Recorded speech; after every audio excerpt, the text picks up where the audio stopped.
Brendan Nelson, President, Boeing Global, United Kingdom.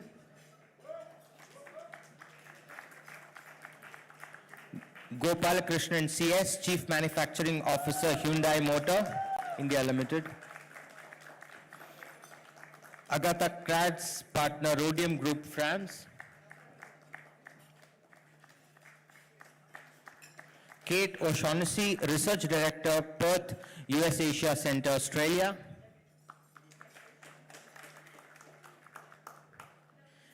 And our moderator, Xenia Wickett, Director, Wickett Advisory, United Kingdom. But before we start the panel, may I request Dammu Ravi, Secretary, Economic Relations, Ministry of External Affairs, India, to deliver the scene-setting address.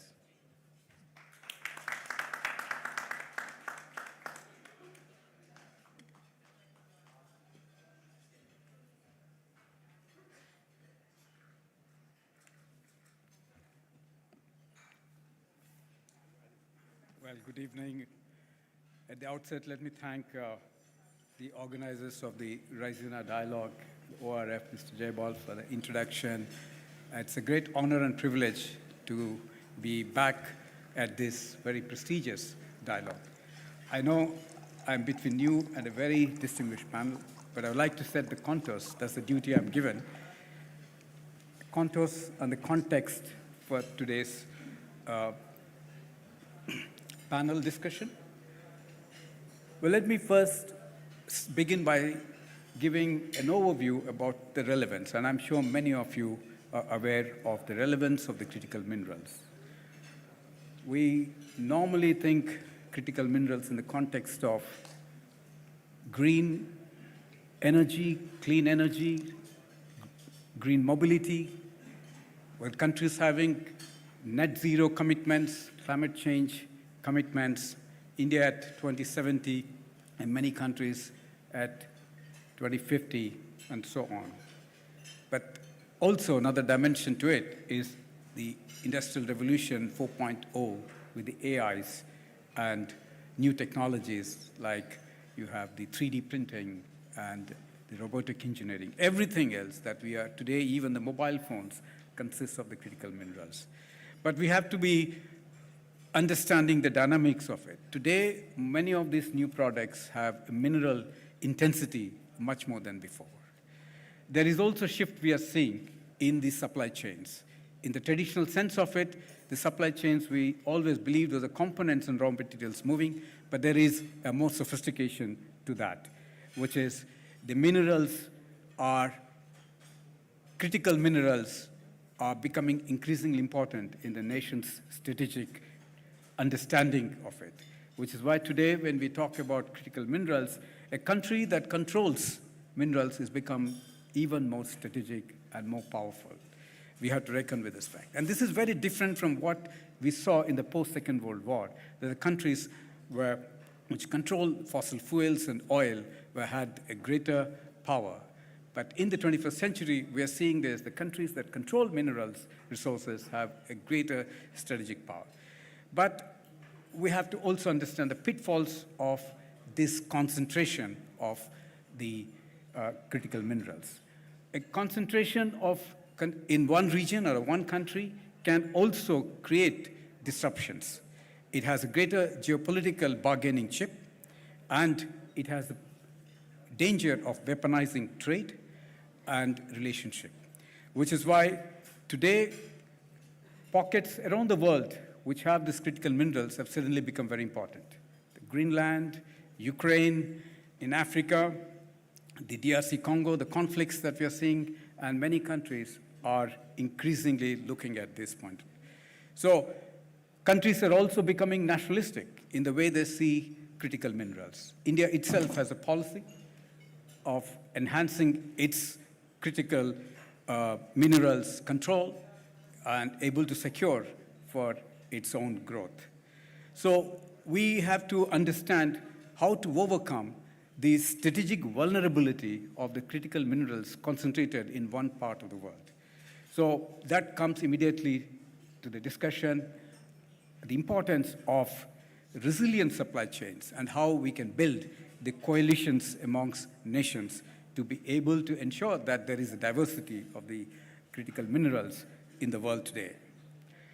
Of course, the world has inexhaustible minerals, and they're still to be discovered. Till then, such time, the country that's able to not only control the minerals, but also processing that it controls has very great relevance. We have to think in a strategic way, like-minded countries, how they can come together and create these coalitions. And governments can do facilitation, research sharing amongst countries, that's very important, co-production, co-investment, and shared risk. At the end of it, private sector has to play a meaningful role. And that's where, again, governments have to do a greater role of facilitation and incentives and schemes that will encourage them. Incentives like offtake agreements that India has shown in the renewable energy space, that if you're able to bring in offtake agreements, then the private sector can come in more meaningfully and strongly. The last point that I would like to leave with you all, there are countries which are able to better handle the critical minerals and strategically. But there are a large number of countries in the global south who do not have these capacities. And that is where I believe the coalitions of the like-minded countries should be able to work towards bringing the countries in the global south into this debate and discussion and make win-win propositions for the countries in the global south by making them partners in the entire critical minerals approach. Thank you very much.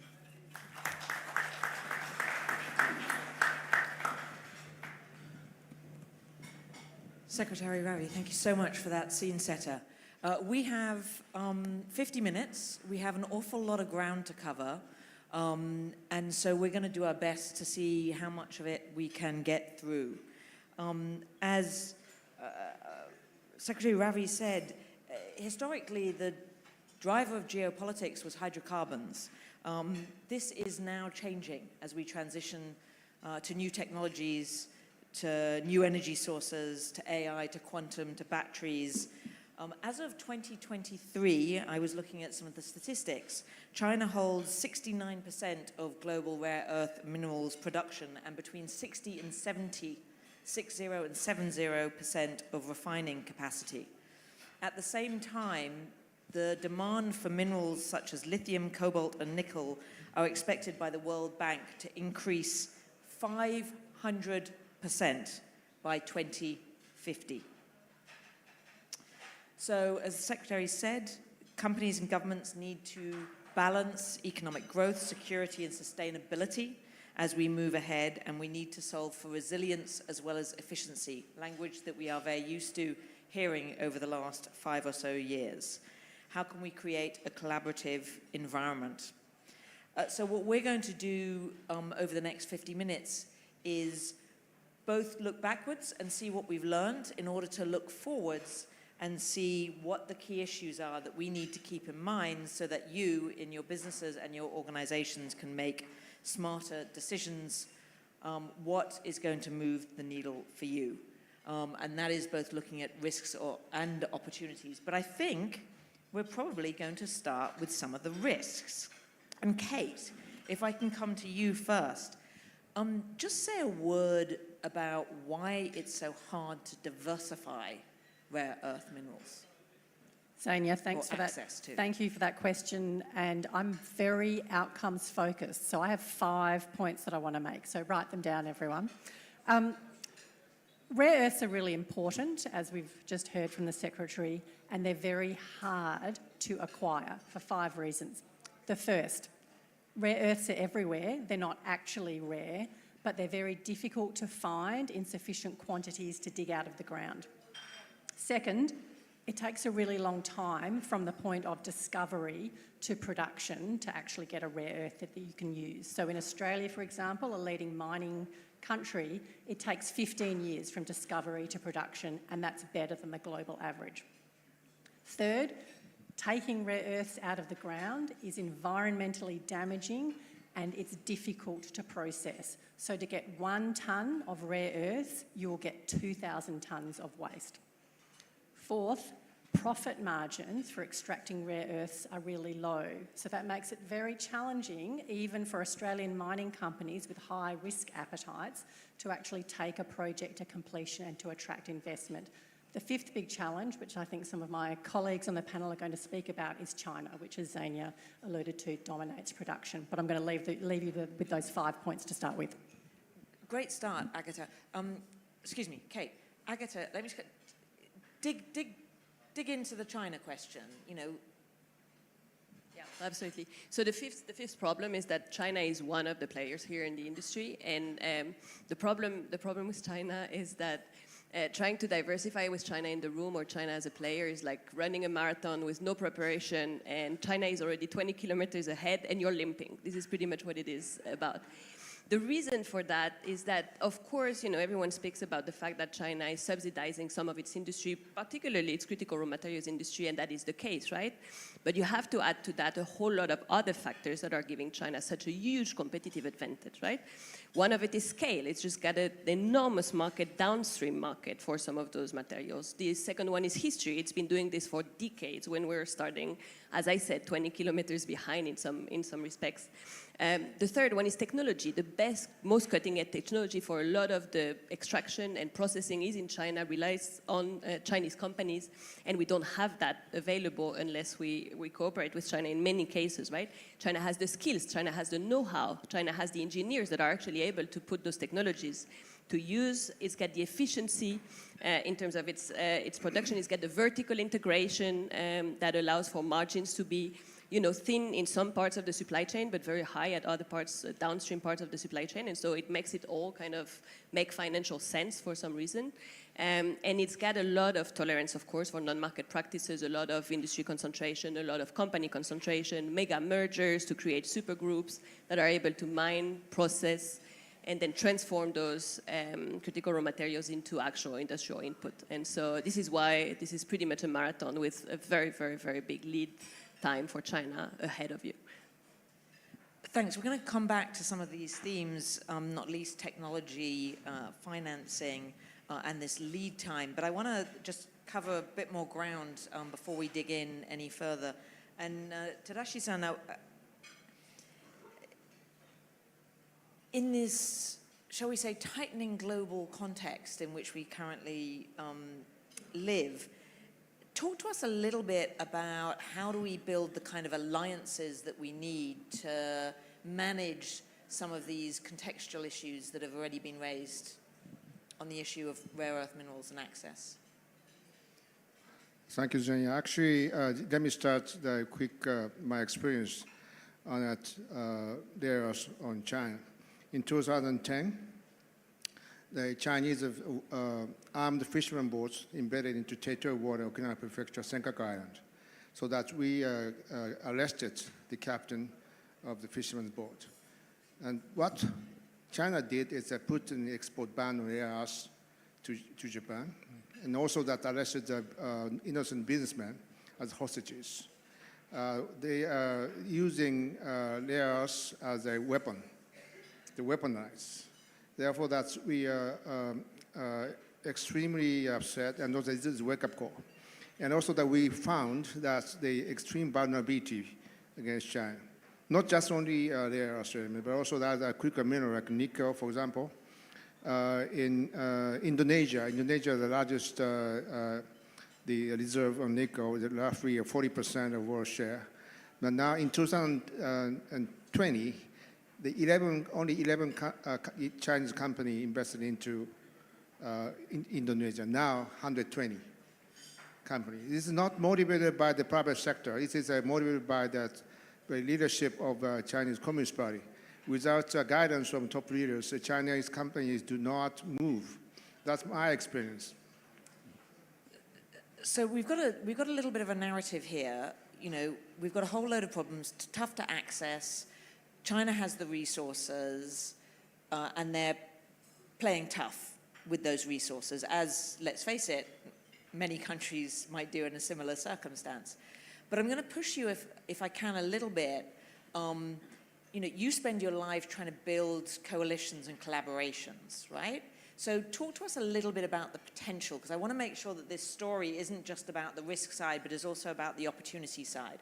So can you just say a word about where you see the potential of kind of cross-national engagement is? Well, actually, 1 year later, 2011, that the Japanese companies, Jogmec, which is state-owned enterprise, and the trading company Sojitz jointly invested into the Liners, which is a Malaysian-based rare earth processing companies. They exported in the Western Australia. And then in return, it's $125 million each, so that's $250 million. So that's in return, we have the offtake right for 8,500 tons per annum of rare earths for 10 years to be extended. So that, and also most recently, the Liners, invested into Texas for both processing of lighter rare earths and also the heavier rare earths. The US DOD, by the way, puts money for seed money for that investment. Therefore, that is a typical way of cooperation between Australia, Malaysia, Japan, and the United States. But this is by coincidence. We need to have more organized approach. That G7 has a partnership of critical minerals partnership, on not just only G7. We are invited by the leadership of Canada, invited South Korea and also Australia, and also Nordic countries like Sweden and Norway and so on. So we are going to create a broader partnership to cope with this issue. Even the United States was a strongest country in the world, but is not able to cope by alone. We need to have a broader partnership. So I'm going to move on because I want to bring you, Brendan, in, but I want to come back to this idea because I want to make sure that we don't lose sight of the opportunities that exist as well and push all of you on what makes those opportunities possible. What are the key ingredients that makes this kind of collaboration possible? And specifically, and this is kind of, I'm beginning to come to you, Brendan, as one of our corporate voices. You know, what is it that governments, what is it that corporates need to do to make this kind of collaboration possible? But you're here, you know, as an Australian working for an American company living in the UK. I love the internationalization of this. Boeing relies very significantly on kind of stable access in part of its supply chains. Can you just say a word about how, in your experience, you've managed to retain these kind of stable supply chains and retain access? What's working? Relationships. It's been very accurately summarised. Look, we're living through the most consequential geopolitical realignment in our lifetime. It is, by any standard, the most complex operating environment for business, perhaps since the end of the Second World War. And if the COVID-19 pandemic did anything positive for us, it was to get us to focus on and understand the importance of our supply chains. In the end, it relies entirely on the relationships that we have. We are a proudly American company, but we are a global company. And 20% of our supply chain comes from outside the United States. So those relationships rely on transparency, us being open and transparent with governments, with our suppliers, not just our tier one suppliers, but our secondary and tertiary suppliers, to be mapping that supply chain, to be sharing data, to make sure we strategically place our manufacturing centres outside the United States, which are important to that supply chain, diversification where necessary, and amongst the many challenges we have, thankfully, buying critical minerals is not one of them, but they're in pretty much everything that we produce. Our major suppliers like Honeywell, magnets, electric motors, of course, rely very heavily on critical minerals. So basically what the challenge we have is to get raw materials to substructures, have capacities in countries like India to take those raw materials into substructures, then get them into our products. So we have an interest in the US government and governments doing everything they can to secure critical mineral supply, to then see we've got energy security in the processing of those critical minerals, and then, of course, to support safety of logistics. So in the end, it's about relationships. And that Sino-American relationship, as we know, is the single most important relationship in the world. And the extent to which we are exposed will depend on how that relationship goes now under President Trump with President Xi. So it's complex, but it's kind of simple. It's complex, but it's simple. I love it. We've got philosophy up here already at whatever time. Agatha. No, I just wanted to pile on to what you just said, just to say it is one of the most complex moments for governments, of course, for businesses. Also because in what you describe here with, of course, the US second trade war, with the tensions that are mounting also between the EU and China at the moment, but all around the world, trade relationships are being weaponized, and everything is getting more complex. Critical raw materials are at the very center of that struggle because they are one of the things that China has so much of and can leverage in those relationships and in those kind of escalating tensions, right? And this is why also the word of critical raw materials is getting so geopolitical at the moment, because it is precisely where China can hurt some of its partners, trade partners, and where it's hurting them already, right? So we've got restriction on gallium and germanium, complete ban, by the way, to the US. It's not just export licensing at this stage, right? It's a complete ban. You've got export licensing on a number of other critical raw materials, including graphite, of course, strict restriction. You've got restrictions as well on our efforts to de-risk, because China also holds, as I was saying, a lot of technologies, and it is licensing the use, international use of some of the technologies, right? So it can slow the pace of de-risking. It can choose tomorrow not to let us do the hard work of diversification, to put some of those billion investments at risk. And I think this is happening, and also because China is a price maker at this stage in the market, and it can just undo what we try to do. So I want to come back to you two on diversification, but before I do, I want to bring in one other topic that we haven't covered on. And Gopal, I want to come, Gopala, to you and talk about the kind of environmental side of this, because we haven't actually talked about that yet, except for a brief mention by Kate. Can you say, you represent Hyundai, and I know that this is something that is dear to your heart and your company's heart, if you will. Can you say a little bit about how you think about the sustainability side, the environmental side of this, and how you manage it? The REE, the rare earth elements, are the backbone of the modern technologies. So as a responsible mining or processing companies, they should have implement the best practices by means of collaboration and partnerships.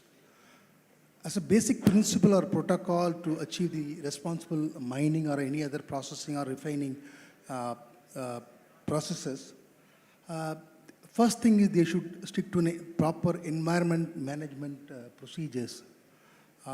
They should have minimum impact on the land, air, or any other biodiversity, and so that they will have a very cleaner production technologies. And at the same time, they will reduce the waste and emission to the maximum extent. And at the same time, they should have a plan for rehabilitation of the mined land. And how they are connected to the social community. They should have a very constant communication with all the stakeholders. And the relationship is very important as a mining company or a processing company, how they are managing all the stakeholders, particularly the local community. And they should also focus economic development and the social development of the nearby communities as well.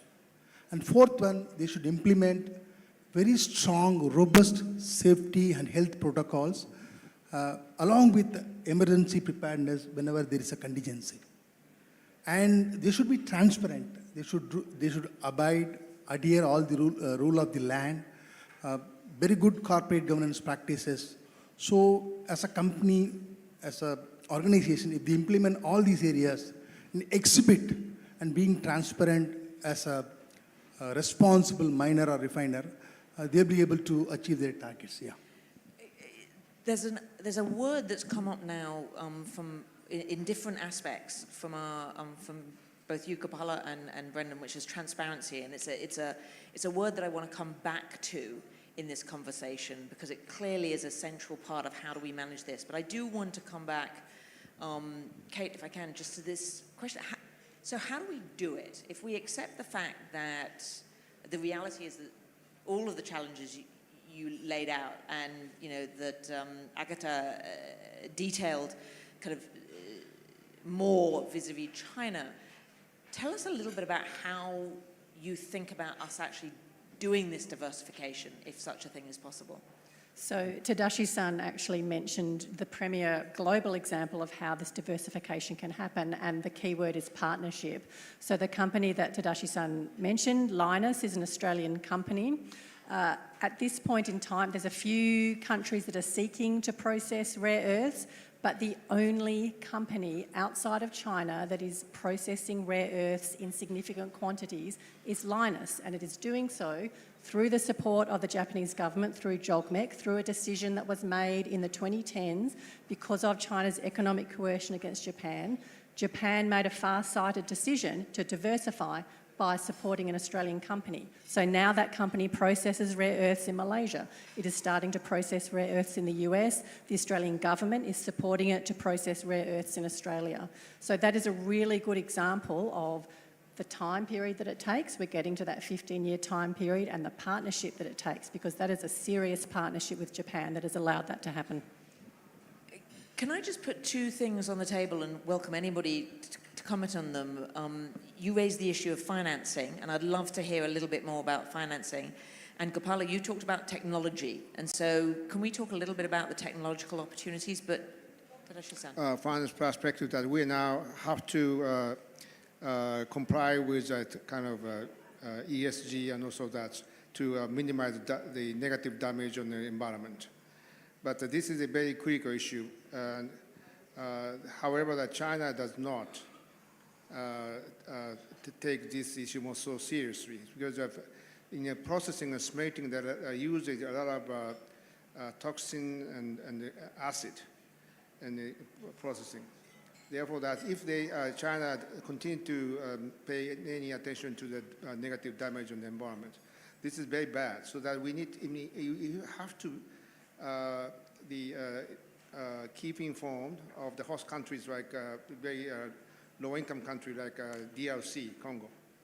And there are many problems of the abuse of the human rights and also the negative impact of the environment. But if the host country say yes, China continue to do it, that is very bad. Therefore, we need to keep some of jointry with like-minded countries to move the mic. I don't know that people can hear in the back. Yeah, to not educate not language, but to foster some of the mindset of the host countries to compliance with a kind of the global standard of environmental protection. That's a very important key issue, from the viewpoint of the financing. Agatha, you had a... I wanted to add three things on just the policy approach. And of course, cooperation is extremely important. Financing is very important. I think it's key to understand that because it's hard, businesses won't be able to do it themselves. And so you need to help them through policy and through support. Financial, of course, but also I think 3 points to underline. The first one is especially for critical raw materials, rare earths, among them, you need to have a full supply chain approach because, you might be mining more rare earths in like-minded nations. You might be processing them in like-minded nations. But what if they're then integrated into industrial inputs that are then assembled in China? And for a lot of the downstream supply chains here, we're speaking about industries that are dominated by China. Clean tech, solar panels, of course, wind, batteries, EVs, all of the above, right? And so you have to have a full kind of supply chain view on what you're trying to achieve, and you need to have, and this is where it gets hard, but you need to have support for the rest of the supply chain as well, because if you're going to make critical raw materials more expensive, then you need to help your wind makers because you're going to want them to also succeed, your EV makers because you're going to want them to succeed as well. You're going to have to help them as well, right? So it's a very complex approach where you need to have a full supply chain view. You also need to have a long-term demand-driven approach. And demand here is extremely important because you're going to be producing critical raw materials once again at a much higher price than China could. And so you need to promise to the stakeholders that they're going to have a long-term, 15, 20-year, you were saying that, Kate, 20-year market for their more expensive critical raw materials with a certain amount of guaranteed demand. And this is part of the difficulty as well. And finally, you need an integrated approach. The reason why China is so good at what it's doing at the moment in the industry, it's because it starts with credit, it continues with policy, it continues with political support, and it goes through all of the supply chain, all of the actors in the system, from critical raw material extraction all the way to the shipping companies who are also being supported, right? And so we also need an integrated approach because any single tool won't work on its own. You can't just do tariff, you can't just do financial support, you can't just do kind of demand criteria and standards, you need to do all of it. And that's what makes it so hard. Brendan, can I come to you for a moment on the financing side?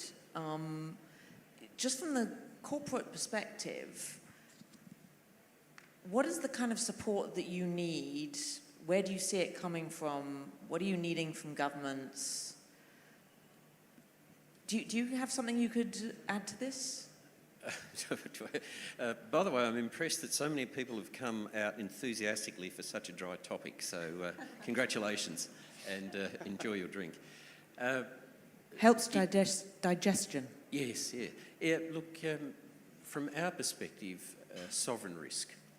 So we need governments that are stable, policy-focused, and are friendly to, not excessively of course, but open to working with business, to understand what is necessary for companies like us that are globalising to invest in that country. Increasingly, we are looking for and receiving, for example, in India, co-investment and co-development.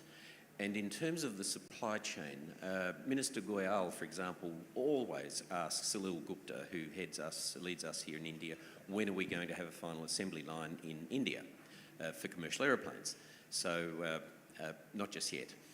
But what we do need, and where India can increasingly come into our key supply chain, is in substructures, in landing gear, in avionics, in composites for wings, and increase the investment with us in AI-led manufacturing, in autonomy, in high-tech processes, the work in metallurgy and nanotechnology and sustainable materials. That's the kind of investment from our point of view that we're happy to co-invest in to build up a very significant part of a sophisticated part of the supply chain in a country like India. The other thing I'd say is that in the fair trade agreement that India is now pursuing with the United States government, we can see that the United States has a lot to bring in terms of technology to India. India with its raw materials and mining technology, I think we can hit a sweet spot in terms of aviation. And I know you're going to cut me off, Zania, but the last thing is regulatory alignment. It is the worst thing in the world for a global company when one country has this set of rules, another country has that set of rules, and I can tell you when planes are flying people around, they don't see it that way. I have to say the shopping list is getting very long. Tadashi-san.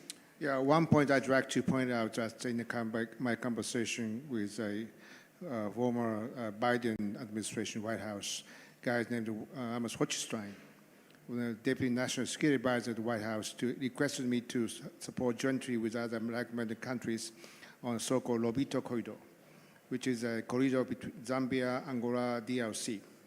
And the US DFC, which is our kind of sister companies in the US side that's provide financing for railway connectivity in Zambia.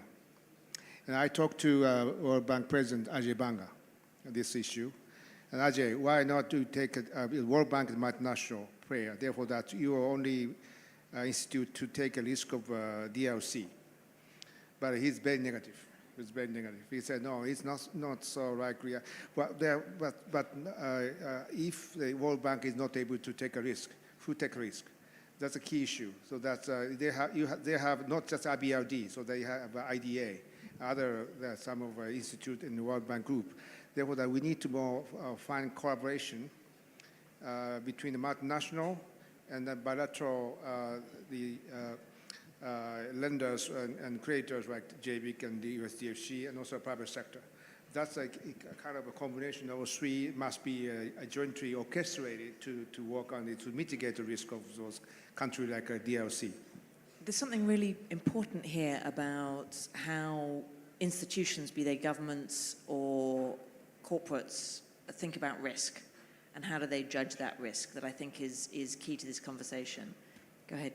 Can I give a case study on that, actually? So just last year in Australia, the Australian government understands very well the need for diversification, and to be honest, so does the mining industry, but they still need investors in their projects. So a West Australian rare earths company, Northern Minerals, can't keep going unless it has investors, and so it had the offer of a 51% ownership from a Chinese investor. Now, the Australian Foreign Investment Review Board blocked that investment because they felt that this doesn't further our aims of diversifying the sector, but the company still doesn't have an investor. So this is a really kind of hard rub point between government policy and the business reality. It's not easy to solve. That's a superb example. Thank you for bringing that up. Gopal, I want to bring you back in because you and I were having a conversation earlier today about the human side of this. And, you know, I want you to take us, if you would, into the business side. And how do you actually get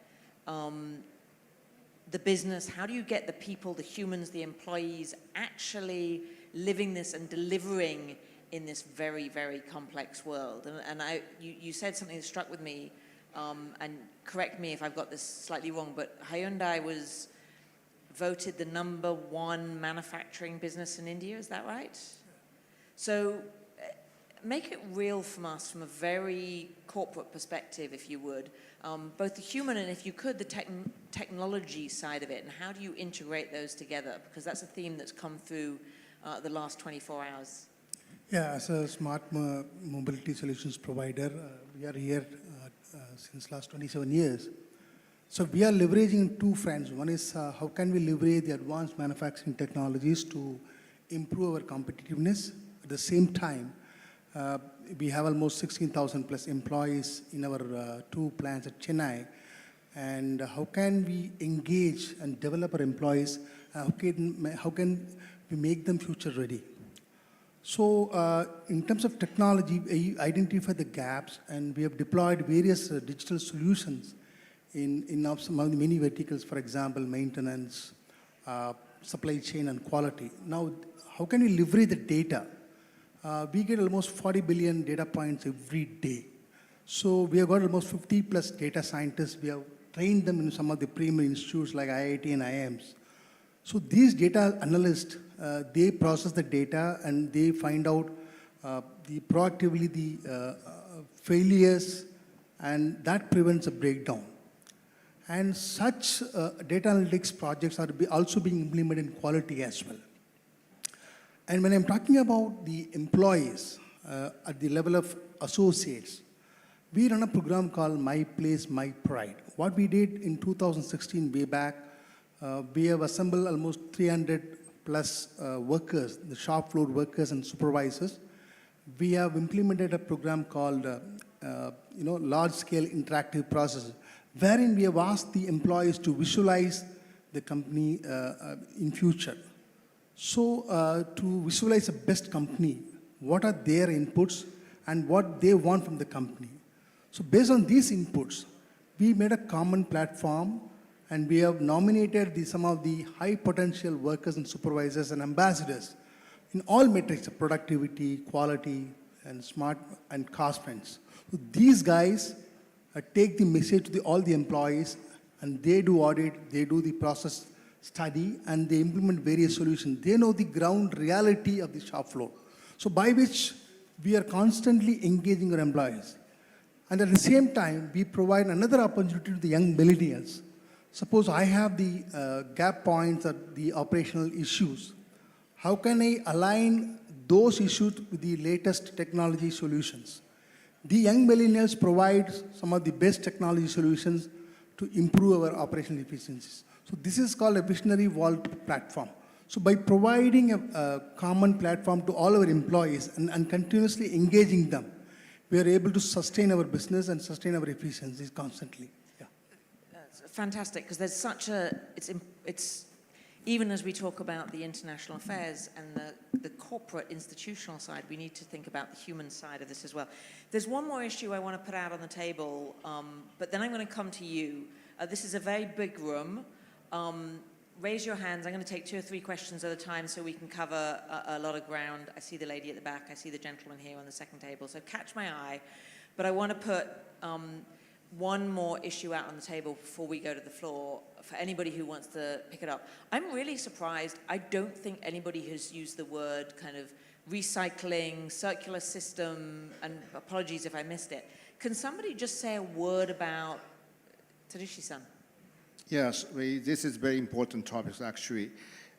We use e-waste for material recycling to extract the rare element, also that lithium, cobalt, and so on from a used battery, used GPU, and so on to recycle. That's a very, this is the agenda for us to very near future. We're now going to create the fund, jointly Japan and India, on that, the Recycling and Circular Economy Fund. We did with the NIF of a $600 million fund. We deployed half of them, $300 million. And this is a focus on the more conventional type of renewable energy and carbon neutrality related industry. But now we are moving on to next stage.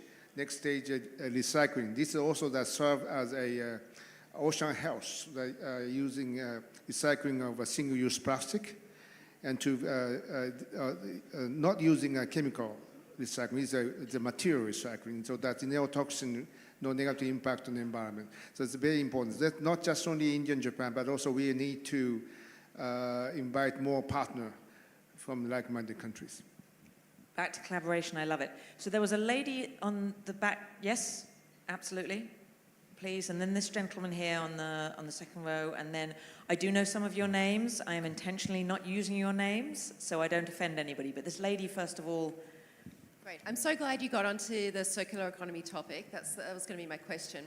So one of the first responses of Japan to the geopolitical tension in 2010 that was mentioned was to invest in R&D, in better recovery, recycling, separation, so that you could diversify in materials that you already have. But the question is, why is this not optimized? Why haven't we absolutely maxed out this option? You know, the sort of ore grade of rare earth elements in e-waste can be higher than that in ores that that are profitable to mine in mining.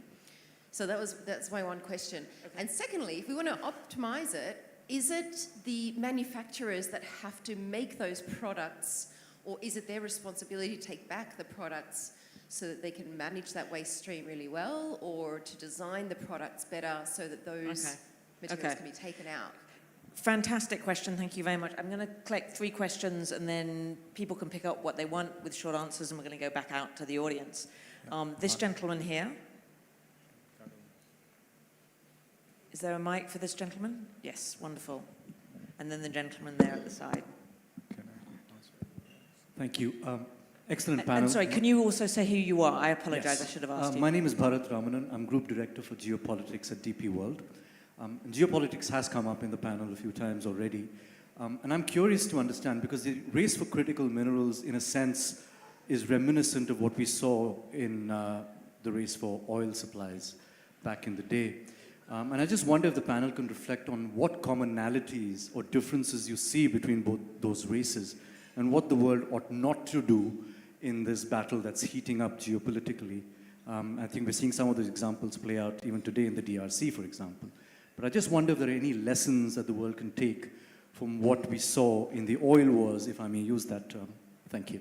Great question. And then at the side there? I'll come to you in a second. Is there a mic? Can somebody... Okay, Steve, just stand up and wave madly, and then they'll find you. Yeah. Somebody will find you. This gentleman over here, thank you so much. It's the trouble with a big room. Hi, thank you, Zhenya, great panel. I'm Steve Clemens, I'm editor-at-large of the National Interest.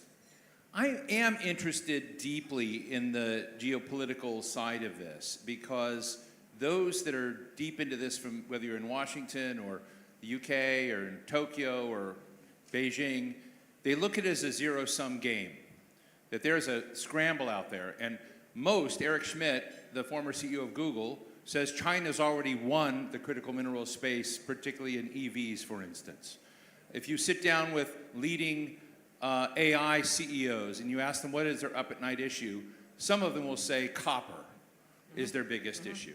And they see a finite race. It can be expanded depending on how you look at it. But part of this challenge has been global justice issues, human rights issues, the questions about slave labor, child labor, practices, et cetera.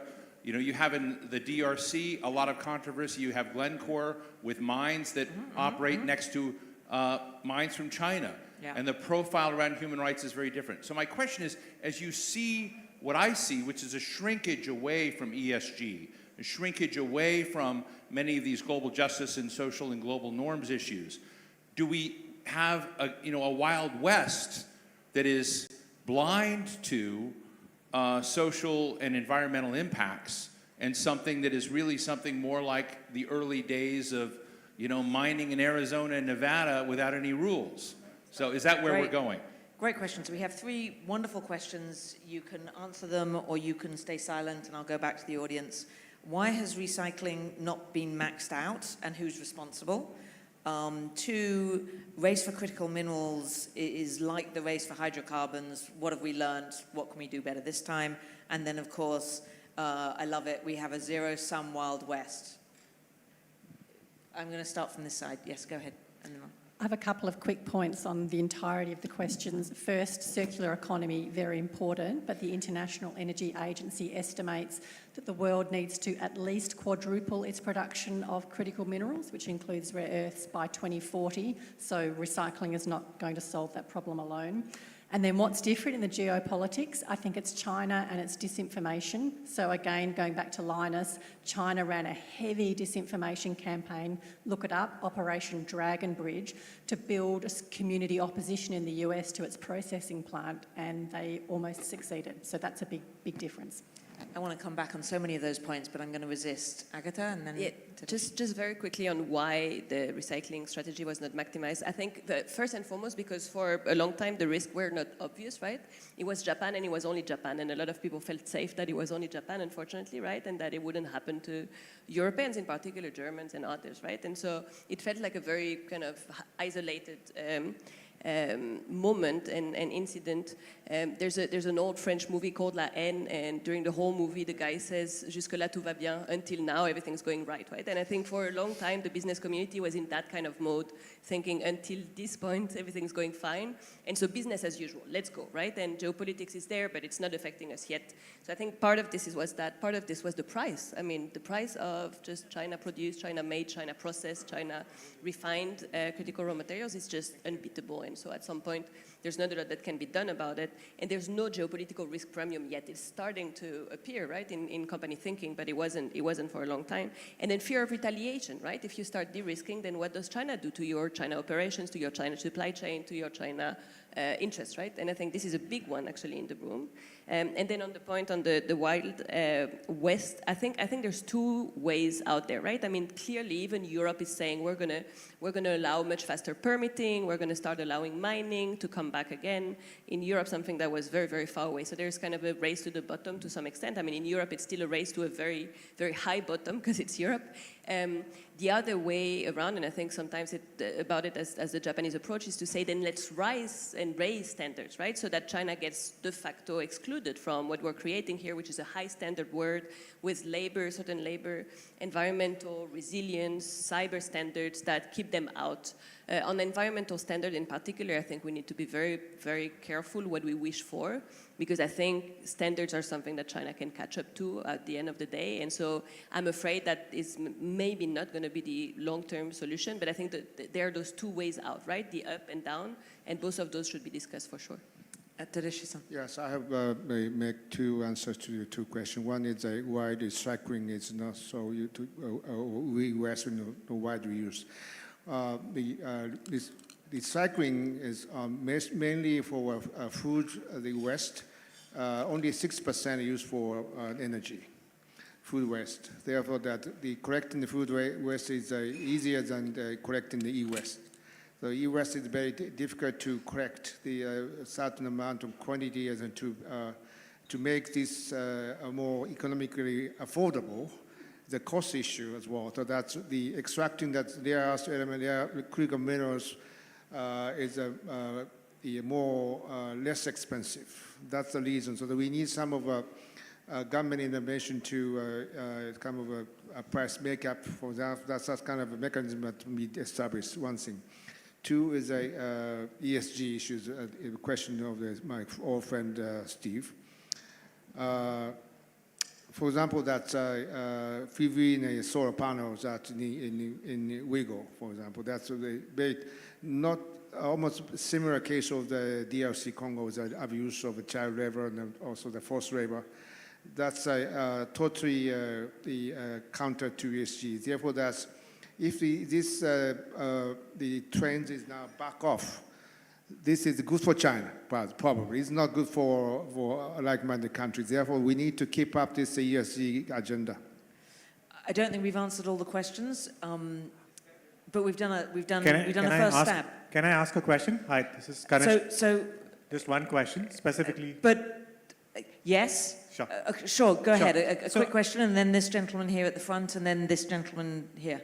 Sure. Thank you. I heard the panel on the diversification of supply chain. My name is Ganesh Kaur. I run a think tank called India Future Foundation. I wanted to ask the panel a question specifically on black mass. Black mass helps in reducing, the value chain. It helps derive rare earth minerals. But we have seen that the EU still bans import of black mass from which you can extract rare earth minerals like lithium and others. But China has recently changed its policy where it is allowing black mass imports to happen. As on February 2025, the policy has been changed, which lets China have an advantage and control the global supply chain. Do you see the policy in EU and some of the other OECD working groups changing with respect to black mass? Great. Can you pass the... Yes, I'm going to come to you in 1 second. This gentleman right there, and then if you can take the other mic to this gentleman at the front. Hello, go ahead. Chris Zalewski from Poland, and I've got two questions, but very short. So there is a lot of discussion about cost-benefit, and I understand it and support it fully. But why don't we think about critical minerals as a kind of public good? So, for example, if we think about public transportation, we don't think that everything needs to pay off instantly. So why don't we think about critical minerals and its supply as a kind of public good for our economy? And second question is about friendshoring, very short. And a concrete example, there is a Polish company, one of the leading in Europe on copper, and copper is one of the critical minerals. Most of our exports goes to China, and I asked the company specifically why they are not selling to China, not to other, friendly countries. The answer was there is no interest. So why don't we are more effective in kind of, friendly, friendshoring, keeping our minerals at home. This gentleman here, there's a mic behind you. Thank you, Madam Moderator. I am Anangsha Matra. I'm a foreign affairs journalist and also a scholar, fellow with a Global South think tank called COGS. My question would be, Madam, we have seen the hamartia of a president of an embattled state, Zelensky. We have also heard the slogan, drill, baby, drill, from President Trump's corner. What would be the critical thinking on minerals in countries like Afghanistan to Venezuela?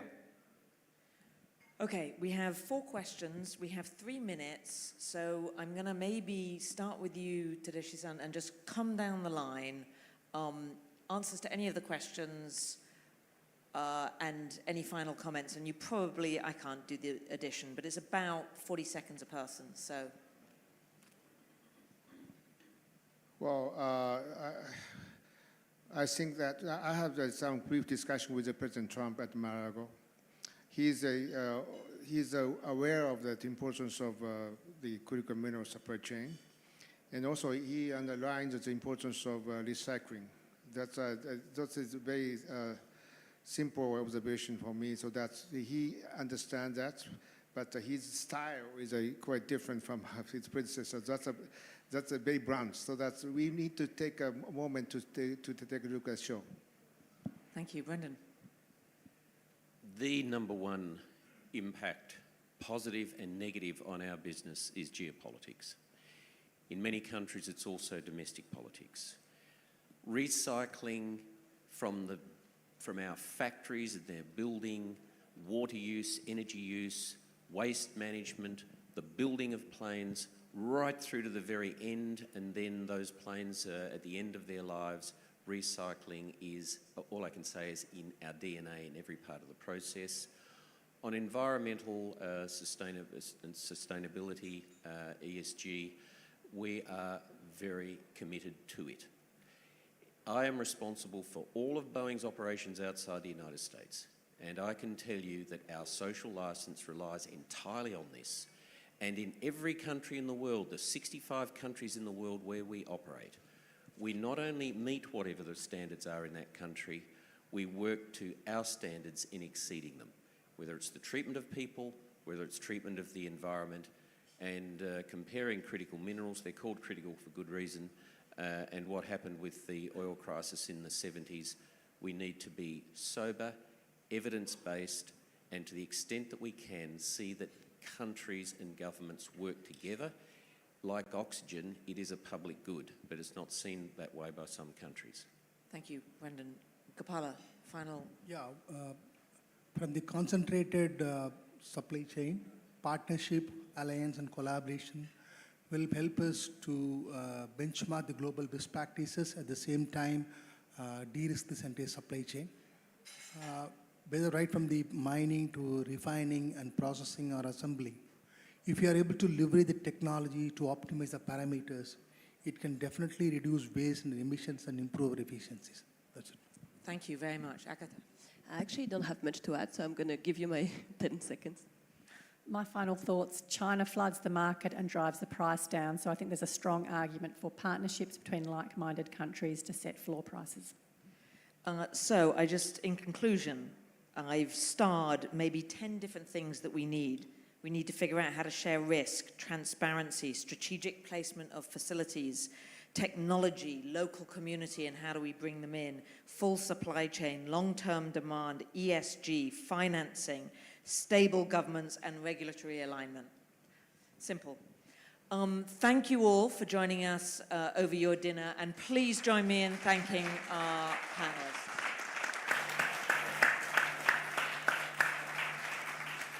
Thank you very much for an excellent discussion, and thank you to our audience. May I request all of you to please step ahead for a family photograph. May I also request Mr. Ravi to come on stage.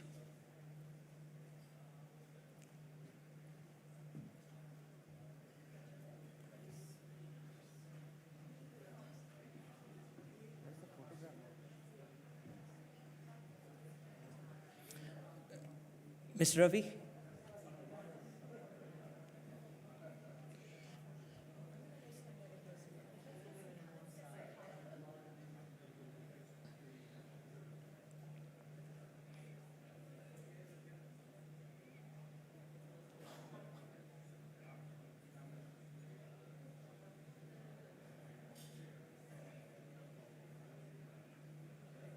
Thank you very much indeed. Have a lovely evening.